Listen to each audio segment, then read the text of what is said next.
Et si jamais il y avait une connexion entre ton corps et tes émotions? C'est là-dessus que je veux t'amener aujourd'hui. Donc, le lien entre ton corps et tes émotions, ce que tu n'as jamais appris.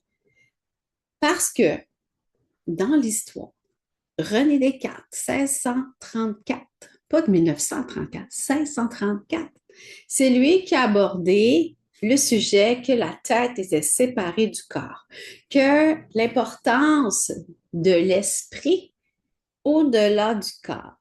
Souviens-toi de je pense donc je suis. Ah, c'est exactement ça que je vais te parler. Je vais aller te casser cette idéologie-là que malgré dans notre société, on parle juste de croyances limitantes, de changer les idées, le mindset, mais on parle jamais de l'importance de ton corps à travers ces émotions que tu n'as pas exprimées. Alors, je te rappelle que 80% des informations vont de ton corps à ta tête et seulement 20 vont de ta tête à ton corps. Le grand boss dans tout ça, c'est l'hypothalamus. C'est pas le lobe préfrontal. Donc, regarde la surface de ton corps comparativement à ta tête. Qui prend plus de place? Parce que c'est par ton corps que tu absorbes 80%, surtout de tout ce qui est environnemental. Quand tu as froid, c'est pas ta tête qui répond. Oui, ça chemine, mais ça va te faire frissonner avant même que tu le saches que tu as froid. La même chose quand que tu viens pour te brûler ou tu te brûles. C'est un réflexe qui va jusqu'à ta colonne vertébrale, mais ta tête n'a pas rapport avec ça. Et c'est la même chose pour tes émotions. Parce que dans ton corps, il y a un tissu émotionnel et structural qu'on appelle le fascia. Et le fascia est responsable de garder en mémoire tout ce que tu as vécu. C'est à partir de là que c'est facile que je puisse deviner tout ce qui est arrivé dans ton corps juste en te regardant. Mes 20 ans de massothérapie, je ne suis plus massothérapeute aujourd'hui, mais ça m'a amené à aller une coche plus loin. Donc, l'éthique que tu as, la façon dont tu marches, la façon dont tu réagis, la façon dont tu tiens. Si t'es comme ça, oh mon Dieu, va falloir que je te craigne pas mal pour que tu aies de la volonté pour avancer. Ou les personnes qui sont trop en ouverture aussi, c'est comme, vas-y, je suis invincible. C'est le fighter qui sort. Le corps capte tout, y compris tes émotions que tu n'as pas exprimées, parce que tout ce qui ne s'exprime pas s'imprime dans ton corps. Et c'est avec ça que je commence cette petite capsule juste pour toi. Alors, le premier point, c'est que ton corps est ton système de sécurité. Je te rappelle que ton système nerveux est ta bibliothèque de référence. C'est comme un peu ton système immunitaire. Pour commencer, le système nerveux, tu as le système sympathique et parasympathique. Parasympathique, c'est le calme qu'on retrouve à chaque bout, donc au niveau du cou et au niveau du bas du dos. Et quelle douleur fréquente que j'ai traitée en tant que masso? Coup d'eau. Exactement. Donc, dans le centre, tu as bien deviné que c'est le système sympathique, donc le système où on s'active.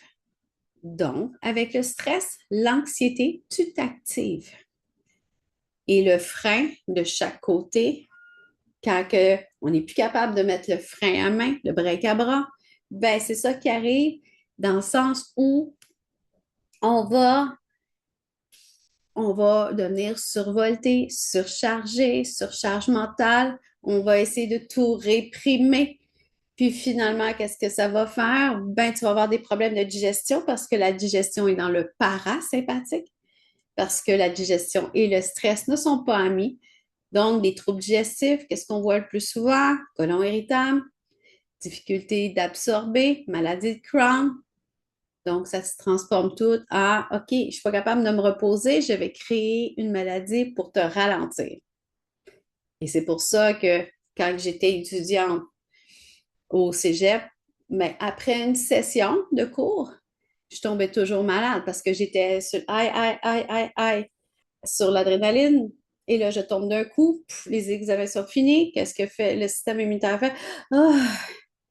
Mais il n'y a pas le temps de revenir pour dire OK, mais là, il faut qu'on reconnaisse les cellules du non-soi parce que j'ai été sollicitée pendant longtemps, puis je ne pouvais pas te défendre. Alors, le système immunitaire, c'est pour ça que le parallèle avec le système immunitaire, je vais le commencer comme ça, c'est que le système immunitaire, lui, il faut te mettre en contact avec des virus pour que tu puisses développer la maladie et avoir une réponse plus rapide la prochaine fois que tu vas faire face à cette maladie-là. On ne parle pas de variante de souche. Je te garde ça pratico-pratique basic. C'est la même chose que ton système nerveux. Ton système nerveux, ce fameux frein à main, ben, c'est le nerf vague. Le nerf vague, qui est le nerf crânien 10, qui part au niveau de ta colonne cervicale, qui va au niveau cœur-poumon. Quand tu es stressé, donc ton cœur bat plus vite, tu as tendance à avoir un battement plus vite. Ta respiration est superficielle, c'est le parfait baromètre pour savoir comment tu te sens. Si tu es capable de te sentir dans ton corps. Tu t'en vas au niveau de tes intestins, je t'ai dit que ton frein à main a besoin de mettre le corps sur le neutre pour qu'on puisse digérer comme il faut avec les 6 mètres d'intestin qu'on a. Pour ensuite s'attacher au niveau de ton utérus ou au niveau de ton bas-ventre si tu es un homme. Alors, à ce niveau-là, c'est important que ton système nerveux fonctionne bien. Ce système nerveux-là, donc ton nerf vague, est fini de se tonifier à l'âge de 7 ans. Donc, ça veut dire se tonifier, ça ne veut pas dire faire des biceps au gym. Ça veut dire que c'est avoir la construction de la gaine de myéline autour de ton nerf pour le protéger. Alors, quand on dit que tout se joue avant 6 ans ou 7 ans, ben c'est pour ça qu'on est des éponges. Donc, ça peut être seulement quelqu'un qui a levé le ton, qui a eu un effet sur toi. Ça peut être aussi une séparation. Tu ne sais pas qu'est-ce qui s'est passé, tu étais trop jeune et tout ça, mais ça a encore une répercussion dans ta vie parce que c'est ton mini-toi de 4 ans qui continue à réagir au même type de situation, mais tu ne sais pas pourquoi. Ou il t'est arrivé un événement que tu ne te rappelles plus du tout parce que tu as fait de la dissociation. Et la dissociation, ben, il y a entre 39 et 58% des personnes, ça veut dire que le corps a décidé de disjoncter, donc de se dissocier de la tête parce que la douleur était trop importante. Et c'est pour ça que on ne se souvient pas ou on a juste des flashs très vagues de qu'est-ce qui s'est passé quand on était plus jeune. Donc, aller chercher à la racine, pas pour comprendre et psychanalyser, mais c'est pour aller aussi remettre en sécurité là, cette partie de toi-là pour que tu sortes du fight, flight, freeze, fun, donc de lutter, de faire plaisir, de figer et de fuir une situation.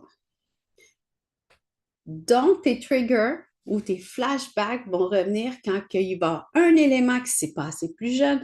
Admettons, un monsieur à la moustache, mais là, tu n'aimes pas les messieurs à la moustache, tu ne sais pas pourquoi, tu les mets tous dans le même panier, mais c'est parce que justement, il est arrivé quelque chose. Puis des fois, c'est des relations avec ton corps qui va te le dire. Parce que n'oublie pas que ton corps est ta boîte noire. Elle contient tous tes souvenirs. Et là, c'est pas le fait de faire formater 2 points. Ça veut dire que déliter les souvenirs, mais c'est apprendre à diminuer cette sensation-là et de remettre cette partie-là de toi en sécurité pour pouvoir faire face et prendre ta place en tant qu'adulte dans cette situation-là.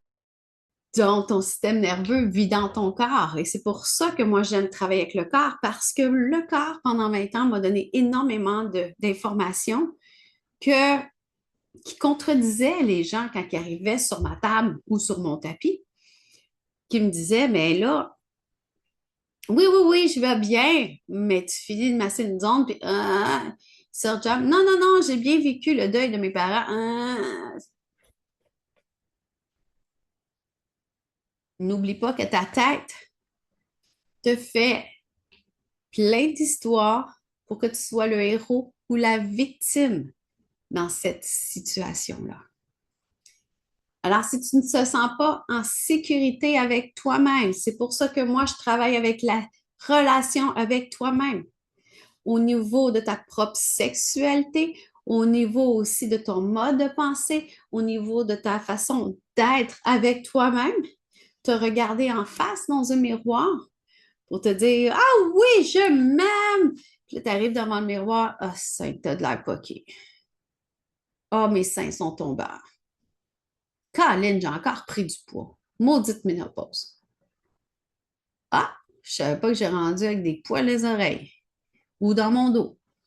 Donc, tout ce discours-là, ben, c'est encore ce discours-là que peut-être tu as entendu plus jeune que, tu sais, les jeunes, surtout dans ma génération, on faisait de l'intimidation, puis on n'en faisait pas un plat, mais on ne savait pas l'impact que ça pouvait avoir sur notre corps et sur nous, même plus tard.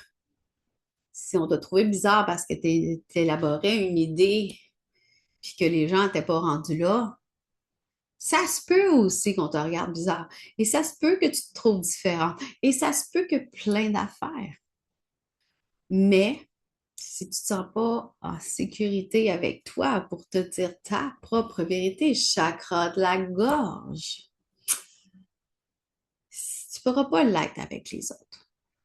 Et c'est pour ça que je ne travaille pas le couple pour le moment, qui pourrait être un gros point trigger que si tu prends le couple ensemble, puis tu vois comment que l'autre réagit,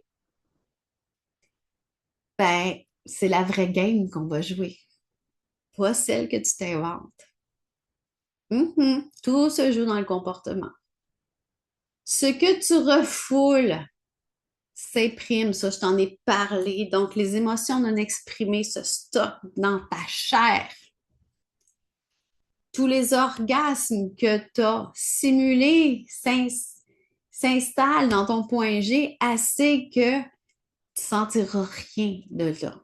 Tu auras beau vouloir stimule-moi le plan point G, mais s'il est engorgé de toutes les fois que tu as stimulé, toutes les fois que tu as simulé, toutes les fois que tu essaies de stimuler et que tu ne ressens rien, c'est très normal. Il faut qu'on libère avant.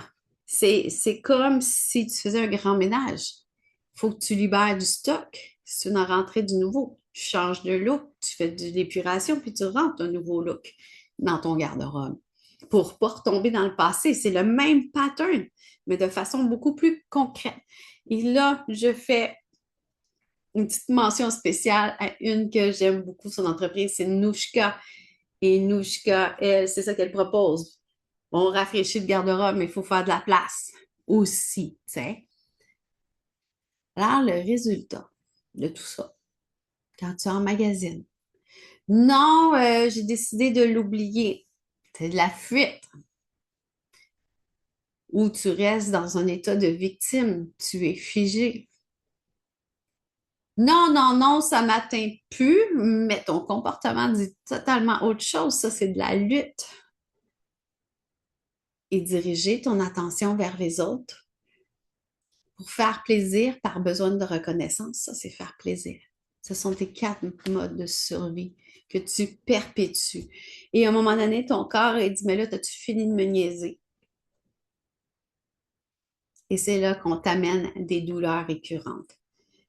Parce que tu n'as pas écouté ton corps, tu t'es laissé, tu as voulu gérer tes émotions, contrôler tes émotions. refouler ses émotions parce que tu vas avoir de l'air ridicule, c'est pas le bon timing. Name it, you got it. Mais c'est pas ça. Ton corps, comment il se le traduit? Dépression. Le docteur de Gabor Maté fait un gros lien entre les maladies auto-immunes qui affectent 80% des femmes parce qu'elles n'osent pas prendre la parole pour prendre leur place. La dépression, depression, dépresser ça se dit mal en français, là, mais tu refouler les émotions. Parce que si on s'exprime, on sera plus aimé, on sera plus reconnu, puis on va avoir de l'air d'une méchante. Alors, sois belle et tais-toi, on va casser cet adage-là. Pas dans ce podcast, mais dans mes accompagnements. Ensuite, les douleurs récurrentes qu'on va voir. Fait qu'on a les douleurs récurrentes, fibromyalgie, toutes les maladies auto-immunes. Et tu sais, le fameux syndrome du tunnel carpien. Ça ressemble à quoi, ça? On appelle ça aussi la posture du T-Rex. Le T-Rex, on parle du dinosaure qui n'avait pas de bras ou presque. Dormir de même, tu te protèges de quoi? J'ai dit ça à un homme l'autre fois puis qu'il l'a pas pris. Oh, je vais me faire injecter pour le tunnel carpien. J'ai peut-être qu'il y a un trauma en arrière. Il a changé d'idée. Les gens veulent pas aller là, mais ça veut pas dire que je veux aller creuser dans ton histoire. Moi, je travaille avec les conséquences de qu'est-ce que ton histoire a fait. On le sait qu'est-ce qui s'est passé. On peut pas retourner en arrière. Ça n'est pas dans Back to the Future. Par contre, changer la version de ton histoire pour que tu le vois autrement, pour arrêter d'avoir de l'air d'un Pac-Man qui va se faire envahir par ses émotions, ça, c'est une autre chose. Alors, comment que tu peux reprendre de la grandeur dans cette parcelle-là, cette partie de toi qui a été figée, puis comment on peut la faire grandir pour la mettre en sécurité et de toi jouer le parent aimant avec cette partie-là de toi. Puis on n'oublie pas le bruxisme. Je suis certaine que les dentistes se font un fun fou des fois faire des plaques occlusales et que les gens les défoncent. Oh, je me grinche plus des dents, mais je passe au travers de ma plaque occlusale. Très beau plaster. Très beau plaster. Bravo. Ça ne t'empêchera pas que tu vas continuer de ruminer les mots que tu ne diras pas. Ça ne t'empêchera pas de ravaler qu'est-ce que tu as envie de dire ta propre vérité, que dire que c'est assez, mais tu décides de, ben non, on a besoin qu'on me protège. Non, c'est pas ça, je te dis. Oser s'exprimer, c'est ta vie à toi. On peut bien chialer sur l'esclavage, mais toi-même, tu l'attribues dans ton propre famille. Pense-y. C'est ta vie à qui? Est-ce que c'est par confort que tu fais ça? De te taire, pas casser le mot, pas dire ton consentement? Ou d'être frustré que la personne fasse les mêmes trois positions, puis que toi, tu restes sur ta faim. Pourtant, que toi, qu'est-ce qu'on a vu dans l'épisode précédent? Pourtant, toi, tu décides de t'ouvrir comme un buffet parce que c'est lui ou elle qui doit te faire plaisir, tandis que toi, tu ne prends pas la responsabilité de te faire plaisir à toi. Et c'est plusieurs hommes qui me disent ça, que les femmes ne sont pas à l'aise, que les femmes ne sont pas à l'aise, puis qui me disent, ça me surprendrait qu'elles se masturbent quand je ne suis pas là. OK, je ne parle pas dans un contexte d'amour possessif où que un, il faut vraiment qu'il fasse plaisir à l'autre. Je ne suis pas là-dedans. Je suis dans le contexte d'une relation de deux adultes autonomes et sains qui ont une vie, un univers, et que c'est l'entrecroisement des deux univers qui fait que c'est leur relation. Mais il y a des gens qui s'oublient eux-mêmes en étant en relation. Puis pour pas perdre cette relation-là, parce que tu penses que tu mérites pas, que tu penses que tu n'es pas à la hauteur, que tu penses pas plein de choses, ben tu vas te fondre dans l'autre, tu perds ta personnalité, puis la personne qui commençait à sortir avec toi, tu avais une personnalité, oups, tu es rendu à un copycat. Donc, tu es en train de copier l'autre et tu as perdu ton identité. Et après, quand que tu vas te séparer, tu vas être fâché contre ton ex. Puis quand tu vas être fâché contre ton ex, mais là, à cause de lui, je faisais plus ci, plus ça, à cause de toi. C'est juste à cause de toi. Si tu ne te sens pas assez solide avec toi-même, rentre pas en relation, mais développe ton univers. Ça va peut-être, tu vas apprivoiser tes émotions, puis que les gens ne sont pas nécessairement obligés d'être d'accord avec toi, mais que toi, tu sois d'accord avec qui tu es, pas qu'est-ce qu'on attend de toi. Je suis un petit peu dure, hein? Et c'est pour ça que je te dis que comprendre, peut-être que tout là, tu comprends, mais ça suffit pas. T'as beau écouter mes paroles, ah oui, c'est de l'allure. Oh oui, c'est, ah, faudrait que je change ça. Ton corps, lui, il vit dans le passé. Fait qu'il va te garder en sécurité. Il va dire, t'es-tu folle, toi? Pour ça, je veux pas changer. C'est pour ça que ça coûte très cher en énergie et en attention et en conscience de vouloir changer. Donc, vouloir améliorer, de vouloir conscientiser ces nouvelles approches-là. Puis on va penser que les autres veulent, ah ben, je t'aimais mieux avant, mais c'est correct. Si tu fais pas ton level up, bye, ciao. Je vais aller chercher du monde qui me soutienne puis que je suis rendue. Un couple, on est censé d'évoluer ensemble. Si on est devenu un tracteur pour un trailer, ça marchera plus. À moins que tu veux rester, tu as peut-être beau chialer sur le système patriarcal, mais si tu continues à jouer le trailer au lieu du moteur, ou de tout contrôler pour penser que tu es germaine, mais tout simplement parce que tu es insécure, parce que tu as besoin de tout savoir, ça, c'est une autre game. Mais ça aussi, c'est une insécurité qui est refoulée. Et ça aussi, ça peut te donner des douleurs récurrentes. Alors, tu peux savoir à quel point tu es en colère, comme ton père qui n'a jamais été présent. Puis la seule fois qu'il t'a félicité, c'est quand tu as sorti d'une relation de violence conjugale. Il t'a dit, tu n'es pas obligé de faire comme moi. Bravo.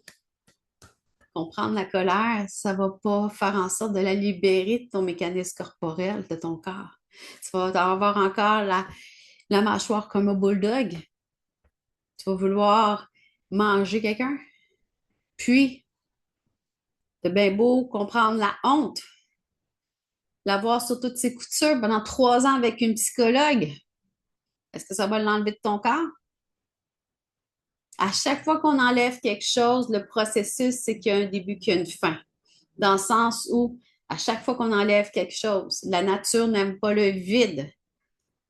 Ça te fait un vide. C'est quoi cette pesanteur-là qui me faisait garder en sécurité? Il m'a gardé tout de suite la honte. J'ai libéré la honte, je transfère de quoi? C'est pour ça que j'amène la relation avec toi-même pour que tu puisses t'aimer maintenant. Remplir ce trou-là que tu as créé pour quelque chose de beau, de bon, de simple. Que tu puisses t'apprivoiser pour tranquillement grandir au fond de toi-même. Ton mental, il analyse, mais ton corps, il encaisse. À la boxe, là, c'est pas ton. Oui, ton cerveau peut absorber des coups, oui, trauma crânien. Mais généralement, quand tu as un coup de poing, mettons au niveau du chest, c'est le chest qui encaisse. Quand tu fais des combats de taekwondo, tout dépendant à quel niveau de ceinture que tu es, que tu n'as pas de ceinture, tu n'as pas de coup à la tête, c'est ton corps qui encaisse. Mais maner ton corps, il y a des bleus. Et les bleus, à l'intérieur, c'est tes zones de sensibilité au niveau de ton fascia.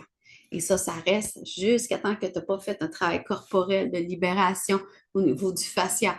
Un travail conscient aussi pour, OK, quand je dis parler à cette douleur-là, laisser aller cette douleur-là, et tu peux savoir si, est-ce que tu es fluide quand tu danses ou tu as l'air de Robocop.